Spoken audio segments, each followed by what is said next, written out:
امن کے ساتھ رہیں گے اور جزیہ ادا کریں گے۔ اس کی دلیل یہ ہے کہ نبی کریم علیہ السلام نے مشرکین عرب سے تلوار یا اسلام کے سوا اور کسی چیز کو قبول نہیں کیا، اور جو مشرک بھی یہودی یا نصرانی ہو جائے اس کو قبول اسلام پر مجبور نہیں کیا۔ اسی طرح امام بخاری روایت کرتے ہیں کہ حضرت عبداللہ بن عمر رضی اللہ تعالیٰ عنہما بیان کرتے ہیں، نبی کریم علیہ السلام نے فرمایا کہ مجھے حکم دیا گیا کہ میں اس وقت تک لوگوں سے جنگ کروں جب تک وہ لا الہ الا اللہ محمد رسول اللہ صلی اللہ علیہ وآلہ وسلم کی شہادت نہ دے دیں، اور نماز قائم کریں اور زکوٰۃ ادا کریں۔ یعنی یہ چیزیں چیک کرنی ہیں، ایک کہ کیا وہ کلمے پر گواہی دیتا ہے، نمبر 2 کہ وہ نماز قائم کرتا ہے، نمبر 3 زکوٰۃ ادا کرتا ہے۔ اگر یہ 3 نشانیاں اس کے اندر ہیں تو سمجھیں کہ وہ مسلمان ہے۔ اگر انہوں نے ایسا کر لیا، حدیث پاک کا باقی حصہ ہے، اگر انہوں نے ایسا کر لیا تو وہ مجھ سے اپنی جانوں اور مالوں کو بچا لیں گے ما سوائے اسلام کے حق کے، اور ان کا حساب اللہ کے ذمہ ہے۔ یعنی جو انہوں نے اسلام قبول کیا ہے وہ کس نیت سے کیا ہے، اس کا حساب اللہ ہی لینے والا ہے۔ اگر ڈر کی نیت سے کیا ہے یا ویسے جو ہے منافقت سے کیا ہے یا اس کا حق ادا نہیں کر رہے، تو پھر وہ باطن کا حساب اللہ لینے والا ہے، نیتوں کا حساب اللہ تعالیٰ لینے والے ہیں۔ حضرت ابن عباس رضی اللہ تعالیٰ عنہما بیان کرتے ہیں کہ نبی کریم علیہ السلام نے کسی قوم سے اس وقت تک جنگ نہیں کی جب تک ان کو پہلے اسلام کی دعوت نہیں دے دیتے تھے۔ یعنی پہلے دعوت جاتی تھی اور اگر وہ دعوت قبول نہ کرتے تو پھر ان کی طرف جنگ کا پیغام جاتا تھا۔ امام مسلم روایت کرتے ہیں کہ حضرت بریدہ رضی اللہ تعالیٰ عنہ سے کہ نبی کریم علیہ السلام جب کسی شخص کو کسی بڑے یا چھوٹے لشکر کا امیر بناتے تو ان کو بالخصوص اللہ سے ڈرنے کی وصیت کرتے اور ان کے ساتھی مسلمانوں کو نیکی کی وصیت کرتے۔ پھر فرماتے اللہ کا نام لے کر اللہ کے راستے میں جہاد کرو، جو شخص اللہ کے ساتھ کفر کرے اس کے ساتھ جنگ کرو، خیانت نہ کرنا، عہد شکنی نہ کرنا، کسی شخص کے اعضاء کاٹ کر اس کی شکل نہ بگاڑنا اور کسی بچے کو قتل نہ کرنا، اور جب تم دشمن مشرکوں یعنی اہل کتاب سے مقابلہ کرو تو ان کو 3 چیزوں کی دعوت دینا، ان میں سے جس کو بھی مان لیں اس کو قبول کر لینا اور جنگ سے رک جانا۔ پہلے ان کو اسلام کی دعوت دو، اگر وہ اسلام لے آئیں تو ان کا اسلام قبول کرو اور ان سے جنگ نہ کرو، اور ان سے کہو کہ وہ اپنا شہر چھوڑ کر مہاجرین کے شہر میں آ جائیں۔ اگر وہ مہاجرین کے شہر میں آنے سے انکار کر دیں تو ان کو یہ خبر کر دو کہ پھر ان پر دیہاتی مسلمانوں کا حکم لاگو ہوگا۔ اگر وہ اس دعوت کو قبول نہ کریں تو پھر ان سے جزیہ کا سوال کرو یعنی ٹیکس کا، اگر وہ اس کو تسلیم کر لیں تو تم بھی اس کو قبول کر لو اور ان سے جنگ نہ کرو، اور اگر وہ انکار کر دیں تو پھر اللہ کی مدد کے ساتھ ان سے جنگ شروع کرو۔ امام بخاری روایت کرتے ہیں کہ جنگ خیبر کے ایام میں جب نبی کریم علیہ السلام نے حضرت علی کرم اللہ وجہ الکریم کو جھنڈا عطا فرمایا تو انہوں نے کہا جب تک وہ مسلمان نہیں ہوں گے ہم ان سے جنگ کرتے رہیں گے۔ آپ نے فرمایا اسی طرح کرنا، حتیٰ کہ جب تم ان کے علاقے میں داخل ہو تو پہلے ان کو اسلام کی دعوت دینا اور ان کو یہ خبر دینا کہ ان پر کیا احکام واجب ہیں۔ اللہ کی قسم اگر ایک شخص بھی تمہارے سبب سے ہدایت یافتہ ہو جائے تو وہ تمہارے لیے سرخ اونٹوں یعنی دنیا کی خیر سے بہتر ہے، کہ سرخ اونٹ بڑے مہنگے ہیں اور اس کے عوض میں بڑا مال و دولت مل سکتا ہے لیکن وہ سب دنیا کا سامان ہے، اس لیے سرخ اونٹوں سے تشبیہ دی گئی ہے کہ جو دنیا کا مال ہے اس سے لاکھ درجے بہتر ہے کہ تمہاری پیغام سے کوئی ایک بندہ بھی ہدایت یافتہ ہو جائے۔ سبحان اللہ و بحمدہ سبحان اللہ العظیم۔ اگلی آیت شروع کریں گے سورہ البقرہ کی آیت نمبر 257 ہے۔ اعوذ باللہ من الشیطان الرجیم بسم اللہ الرحمن الرحیم اللہ ولی الذین آمنوا یخرجهم من الظلمات الی النور والذین کفروا اولیاؤہم الطاغوت یخرجونہم من النور الی الظلمات اولئک اصحاب النار ہم فیہا خالدون۔ اللہ ولی، اللہ تعالیٰ مددگار ہے، الذین آمنوا ان لوگوں کا جو ایمان لے آئے ہیں، سو جملہ بنے گا اللہ تعالیٰ ایمان والوں کا مددگار ہے، یخرجہم من الظلمات الی النور، تو اللہ ان ایمان والوں کو اندھیروں سے نکال کر نور کی طرف لے آتا ہے۔ والذین کفروا اولیاؤہم الطاغوت، اور وہ لوگ جو کافر ہیں ان کے ساتھی طاغوت ہیں۔ طاغوت سے مراد بت ہیں یا پھر شیطان ہیں۔ یخرجونہم من النور الی الظلمات، یہ شیطان اور بت انہیں نور سے نکال کر اندھیروں میں لے جاتے ہیں۔ اولئک اصحاب النار، یہی وہ لوگ ہیں جو دوزخ والے ہیں۔ ہم فیہا خالدون، اور وہ اس میں ہمیشہ رہیں گے، یعنی جو شیطان کے کہنے میں آ گیا، بتوں کے بہکاوے میں آ گیا اور چل پڑا بت پرستی کے پیچھے یا گمراہی کے پیچھے چل پڑا، تو اس کے لیے کہا گیا کہ وہ نور سے نکل کر اندھیروں میں جا پڑے ہیں اور وہ آگ والے ہیں اور وہ اس آگ میں ہمیشہ رہیں گے۔ آئیں اس کی تھوڑی سی تفسیر سمجھتے ہیں۔ اس سے پہلی آیت میں اللہ تعالیٰ نے فرمایا تھا کہ ہدایت گمراہی سے خوب واضح ہو چکی ہے۔ اس پر یہ سوال ہوتا ہے کہ جب ہدایت گمراہی سے خوب واضح ہو چکی ہے تو پھر کیا وجہ ہے کہ سب لوگ ایمان نہیں لائے؟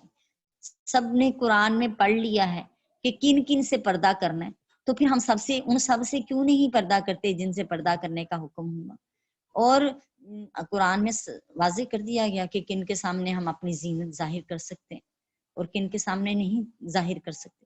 قرآن نے واضح کر دیا کہ کس کے سامنے ستر کھولی جا سکتی ہے اور کس کے سامنے ستر نہیں کھولی جا سکتی۔ تو پھر کیا بات ہے؟ پھر جب ہدایت واضح ہو چکی ہے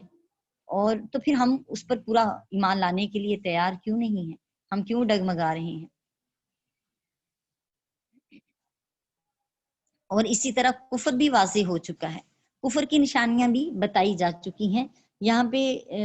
یہ جو کہا جا رہا ہے کہ ہدایت گمراہی سے خوب واضح ہو چکی ہے، تو پھر کیا وجہ ہے کہ سب لوگ ایمان نہیں لاتے؟ لہٰذا اس آیت میں بتایا گیا کہ ایمان کی دولت اللہ تعالیٰ کی توفیق سے نصیب ہوتی ہے، اور جن لوگوں نے شیاطین سے دوستی رکھی وہ اللہ کی توفیق سے محروم ہو گئے اور شیاطین نے انہیں کفر کے اندھیروں میں دھکیل دیا۔ بات یہ ہے کہ بہت سارے لوگ ایسے ہیں، اس کی مثال اس بارش کی سی ہے کہ جو بارش برستی ہے، اسلام کے احکامات آتے ہیں اور پوری زمین پر وہ بارش برستی ہے، لیکن ہر زمین جو ہے وہ پھل نہیں دیتی، ہر زمین پودے نہیں اگاتی۔ کچھ زمین ایسی ہے جہاں صرف جھاڑیاں اگتی ہیں۔ اس کی وجہ اس زمین کی خباثت ہے، اس کی وجہ اس زمین کی گندگی اور پلیدگی ہے، اس کی وجہ جو ہے دل کا زرخیز ہونا، نا زرخیز ہونا ہے،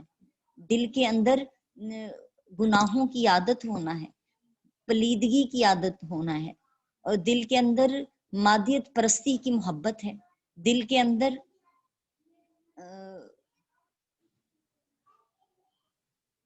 فیشن پرستی ہے، دل کے اندر غرور و تکبر کا بت ہے۔ یہ وہ چیزیں ہیں جو دل کی زرخیزی میں رکاوٹ ہیں، اور قرآن کی آیتیں تو سب کو ایک جیسی سنائی جا رہی ہیں، بتائی جا رہی ہیں، لیکن اس کے اثرات ہر دل پر مختلف ہیں۔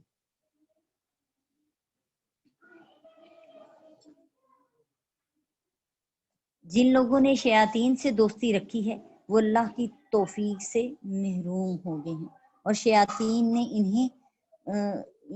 انہیں کفر کے اندھیروں میں دھکیل دیا ہے۔ جو ان کے آثار تھے کہ اللہ تعالیٰ نے تو سب کے لیے برابر ہی راستے کھول دیے تھے، اگر کسی کے اندر طلب ہوتی تو اللہ تعالیٰ اس کے لیے آسانیاں پیدا فرما دیتا۔ جو چاہتا ہے کہ میں قرآن کی طرف آ جاؤں، اللہ تعالیٰ اس کے لیے قرآن کے راستے وسیلے پیدا فرما دیتا ہے، اور جو چاہتا ہے نہیں میں نے کمپیوٹر سیکھنا ہے تو اللہ تعالیٰ اس کے لیے کمپیوٹر کے راستے کھول دیتا ہے۔ جو چاہتا ہے نہیں میں نے کلب جوائن کرنا ہے، اللہ تعالیٰ اس کے لیے کلب کے راستے کھول دیتا ہے۔ یہ انسان کا کسب یعنی ارادے کا اختیار اللہ تعالیٰ نے انسان کو دیا ہے۔ جو ہی انسان کسب کرتا ہے، ارادہ کرتا ہے، تو اللہ تعالیٰ اس کی تخلیق فرما دیتا ہے، وہ راستے کھول دیتا ہے اس کے لیے جس طرف بھی جانا چاہے۔ ولی کا معنی یہاں پہ ہے جی واللہ اللہ ولی الذین، ولی کا معنی ہے جی مددگار، محب اور کارساز، یعنی اللہ تعالی ایمان والوں کا محب ہے یا مددگار ہے یا کارساز ہے۔ اس آیت میں فرمایا ہے کہ اللہ تعالیٰ مومنوں کو اندھیروں سے نکال کر نور کی طرف لے کر آتا ہے. یعنی جوں جوں آیت سنتے ہیں تو اس کے اندر سے غلاظتیں دور ہونی شروع ہو جاتی ہیں، نکلنی شروع ہو جاتی ہیں. جیسے انسان چھانتا ہے تو صاف مٹی علیحدہ ہو جاتی ہے اور کنکر روڑے اوپر نکل آتے ہیں، الگ ہو جاتے ہیں. جوں جوں آیت سنتا ہے تو اللہ کی محبت دل میں گڑتی ہے. اس حدیث پاک کی طرح جس میں نبی کریم علیہ الصلوۃ والسلام نے فرمایا جو اللہ کا ذکر کرتا ہے تو یا نیکی کا کام کرتا ہے اپنے مالک کی رضا کے لیے تو اس کے دل پر ایک سفید نقطہ لگتا ہے. جو ہی اس ذکر کو بڑھاتا ہے تو وہ نقطہ تھوڑا بڑا ہو جاتا ہے. جو ہی اور نیکی کا کام کرتا ہے تو وہ نقطہ اور بڑا ہو جاتا ہے، یہاں تک کہ آہستہ آہستہ اس کے دل کے اندھیرے کم ہونے شروع ہو جاتے ہیں اور روشنی بڑھنی شروع ہو جاتی ہے. اور جوں جوں قرآن سنتا چلا جاتا ہے اس کے دل کی خباثتیں دور ہونی شروع ہو جاتی ہیں، طہارت ملنی شروع ہو جاتی ہے اور انسان کی پرائرٹیز بدل جاتی ہیں. انسان کی اللہ سے دوستی ہو جاتی ہے اور وہ اپنے مالک کے ساتھ سچا سچا جڑ جاتا ہے. پھر جب وہ کسی دنیا دار میں جا کے بیٹھتا ہے تو اس میں اور دنیا دار میں بڑا فرق ہوتا ہے. جس کے اندر مادیت پرستی ہے اور اس کو قرآن کی آیت جو ہے چھو کر نہیں گئی اور اس کو قرآن کے نور کا علم نہیں ہے اس میں، اور وہ جس پر قرآن روز روشن کی طرح عیاں ہو گیا ہے، اس کے نور سے منور ہو گیا ہے وہ دل، تو اس دل میں اور اس دل میں بڑا فرق ہوگا. ایسے ہی کہ کسی نے علم حاصل کیا ہے اور اس نے پی ایچ ڈی کی ڈگری لے لی ہے، اس نے ایم فل کر لیا ہے، اس شخص میں اور ایک دیہاتی ہے، جاہل ہے، ان پڑھ ہے، ان دونوں میں دونوں کا ایک معیار نہیں ہوگا. دونوں کے مائنڈ ایک جیسا نہیں ہے، دونوں کی سوچ ایک جیسی نہیں ہے، دونوں کے اندر انسانیت ایک جیسی نہیں ہے، دونوں کے اندر طہارت ایک جیسی نہیں ہوگی. ایک لا علم ہے اور ایک علم والا ہو گیا ہے.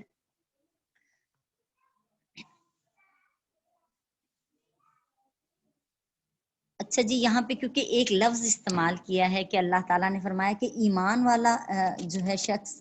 اسی کا اللہ مددگار ہے، اور اللہ تعالیٰ ایمان والے شخص کو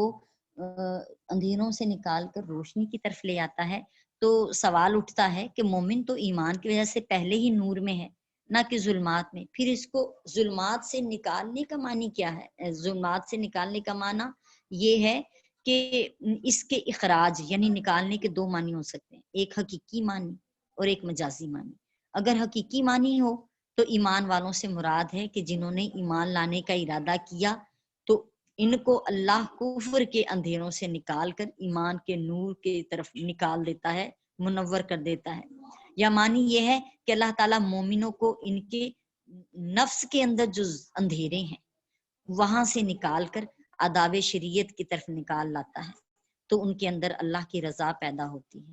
سچائی صدق پیدا ہوتا ہے، اپنے مالک پہ بھروسہ یعنی توکل پیدا ہوتا ہے، معرفت یعنی اللہ تعالیٰ کی پہچان ہو جاتی ہے، اللہ تعالیٰ سے ایک تعلق بندھ جاتا ہے، اور محبت الہی جو ہی تعلق بنتا ہے تو اپنے مالک کا شوق پیدا ہوتا ہے اور اپنے مالک سے محبت ہو جاتی ہے، اور انسان جو ہے اس راستے کی طرف گامزن ہو جاتا ہے جو کہ اصل اور حقیقی راہ ہے، جس کے لیے اللہ نے ہمیں اس دنیا میں بھیجا ہے کہ اپنے مالک کی معرفت حاصل کریں اور اس سے محبت کریں، کیونکہ وہی اس کا اصل حقدار ہے.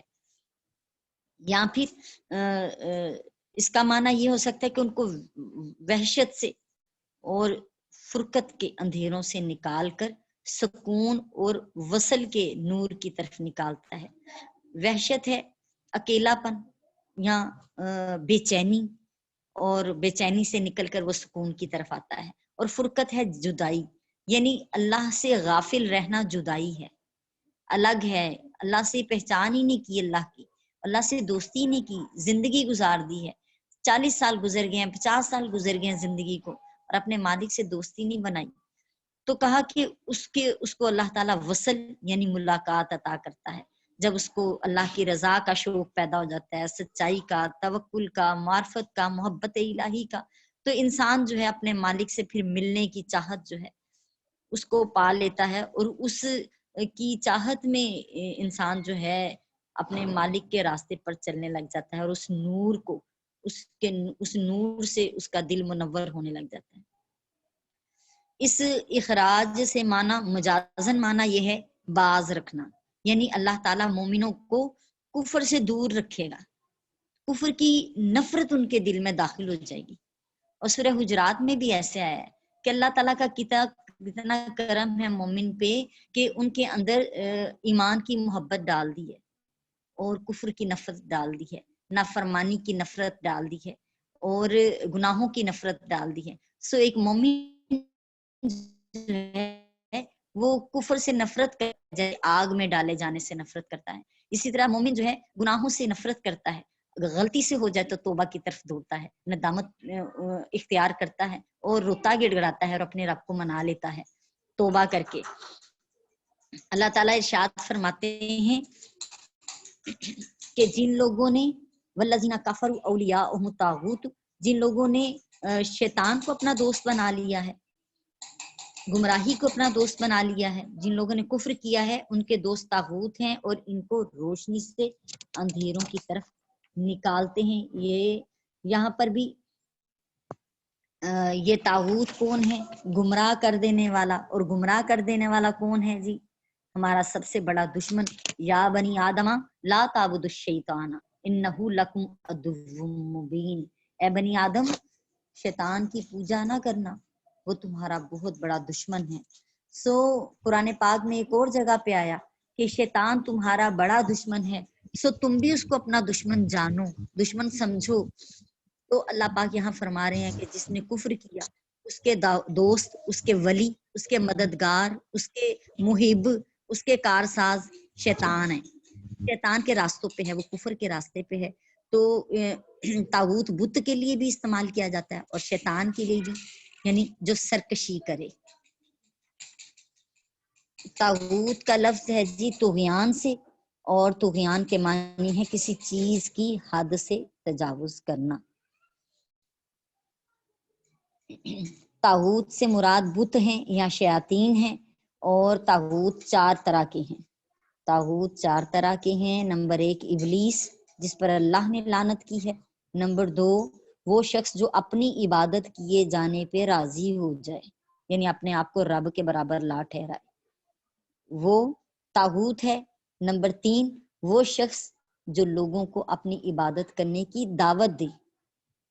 یعنی دوسرے نمبر میں وہ اپنے آپ کو اس قابل سمجھتا ہے، تیسرے نمبر میں وہ دعوت دے رہا ہے کہ مجھے مانو، کہ میرے اندر رب ہونے کی صفت ہے۔ اور چوتھا وہ شخص جو وحی الہی کے بغیر علم غیب کا دعویٰ کرتا ہوں، جو اللہ تعالیٰ کی وحی کے بغیر علم غیب کا دعویٰ کرتا ہو، تو سب اس میں شامل ہو جائیں گے۔ کہا محققین نے کہا ہے کہ جی طاغوت 4 ہیں۔ ایک ابلیس،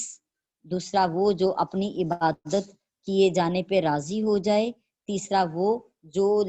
لوگوں کو اپنی عبادت کی دعوت دے، جو شخص لوگوں کو اپنی عبادت کی دعوت دے، اور چوتھا وہ جو وحی الہی کے بغیر علم غیب کا دعویٰ کرے۔